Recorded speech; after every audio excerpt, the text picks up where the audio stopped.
إذا قلت لهم تاخذ الشيخ مقصود وأشرفية نه روش آرامیه يعني من الدل ملتي مرة راحت به تجربي ما بره هنه شر قالي شورشگری دا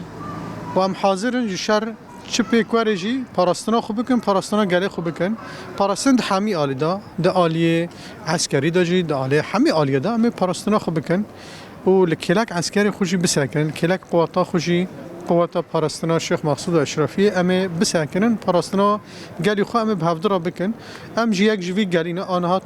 عیادا من جیه ام معالجه ملتی خوشی دکن هنجارا تشتن چید بین خسته احتیاجی چید بین ام دارن ناف گل ام کار خود دکن وكيد نجي أمي حامي برخدونية بكن يعني إنه جخارن بفخارن به أمي تحمل كن أما هذي ما ملات إنه ملاتي ما أم جبش هاف نارافن يعني دستي ما دستي هاف دو أم لدور هاف كون ببن أم تجاري وكيد به هاف ضعيف ناكن يعني وإن شاء الله تشنابه وكجان خير ليه إن شاء الله يا بابا وقت وضعي ما الشيخ مقصود قروي دور بيتش دور معايا بس أمد الشيخ مقصود حياة بردوامة تش جامعة تنايا دي كانت ما كيف فكرينا حركس لسر كوري خويا لسر شغلي خويا أما حياة طبيعية ماشي بس تيش أو هاي يعني وقت توتر دار هاي بس أما و حياة الدماشي بسر كوري خويا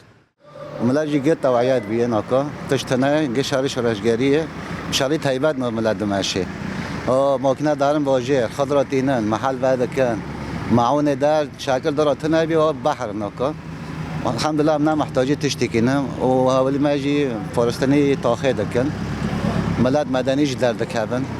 دبت طاخ طاخه معايا شي كاسكي بيتنايا